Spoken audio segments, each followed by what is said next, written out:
Now we'll move to running back. And guys, I think you'll probably agree, one of, if not the top position for the Gators when you look at this team to feel best about because the duo of Montrell Johnson, Trevor Etienne, we know what those guys are, and it'll be interesting to see how they are affected by the retooled offensive line. But behind them, I think we got a little interesting battle between true freshman Trayon Webb and Tulane transfer Cameron Carroll.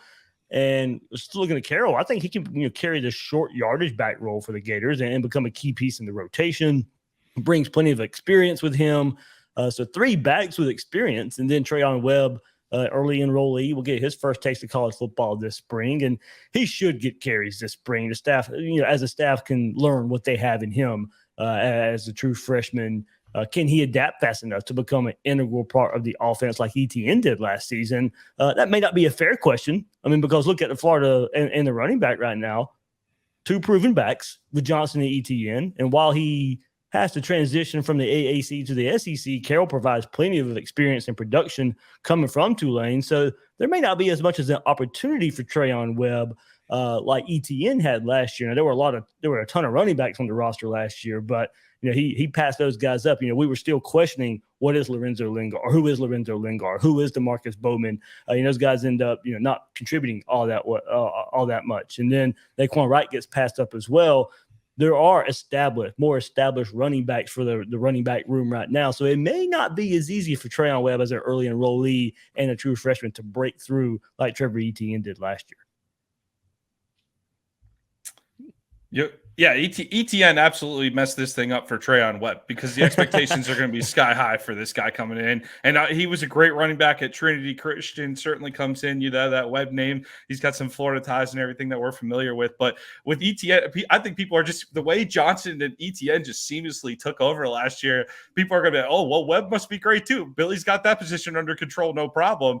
And I look at it, and I was saying this at the end of last season too, feed 2, feed 7. I don't know why those guys shouldn't touch the ball at least 30 times between the two of them every single game. And my question too is at the top of the rotation, is ETN going to overtake Johnson this year? As much as I love Johnson, I think ETN is just that good, and he might be the top running back at some point during the season.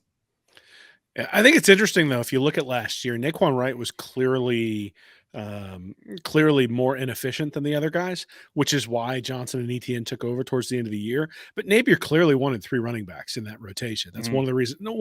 I'm sure the leadership component of it was part of it. I think he probably thought they were going to get Wright more involved in the passing game as well.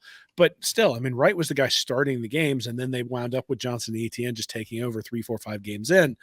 I think Carroll sort of fills that role. And so I would not be surprised if he gets a ton of carries.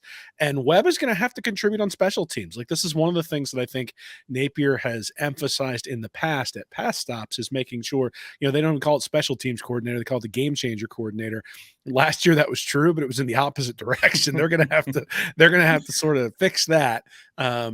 And a lot of these young guys who are coming in at the freshman and redshirt freshman level, I think are going to have to prove their weight there. Now, Carroll as well, I think, has some experience with kickoff and punt returns too. So, you've got an opportunity here, a little bit of a surplus in terms of talent at that position.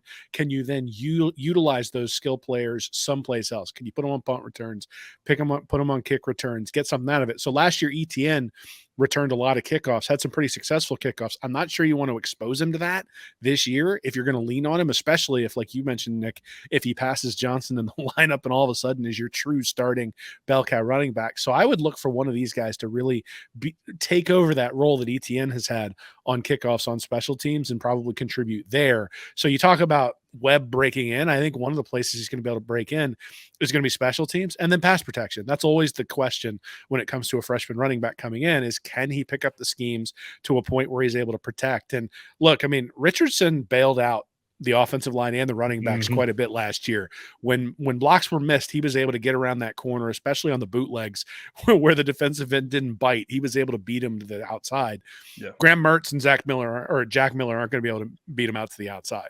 And so you're going to need running backs who are able to pick up pass pro. And I actually think in many ways that'll be the determining factor in terms of who gets the most snaps. If Carroll comes in and struggles in pass protection, he's just not going to be out there, because with these guys who aren't statues, but they're not Anthony Richardson, they're going to need somebody who can pass protect back there at running back. And so, whoever can't do that is going to be the one who ends up on special teams. Nick, I like what you brought up. Yeah, don't blame Trayon Webb if he's not getting on the field early, because like I said, Trevor Etienne made this last year. He inserted himself early. He has the experience now. Montreal Johnson's not going anywhere.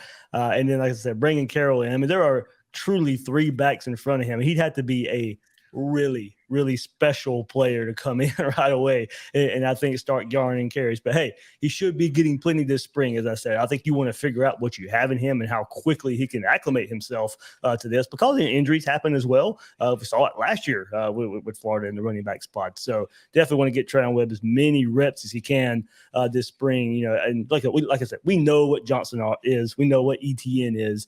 Time to learn what these other transfer running back and a true freshman running back coming in. Spring practice will be huge for the other running backs, because we know what Florida has in the other 2.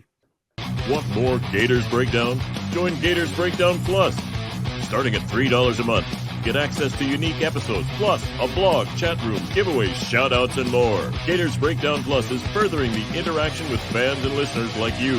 Head to gatorsbreakdown.supportingcast.fm to join Gators Breakdown Plus today.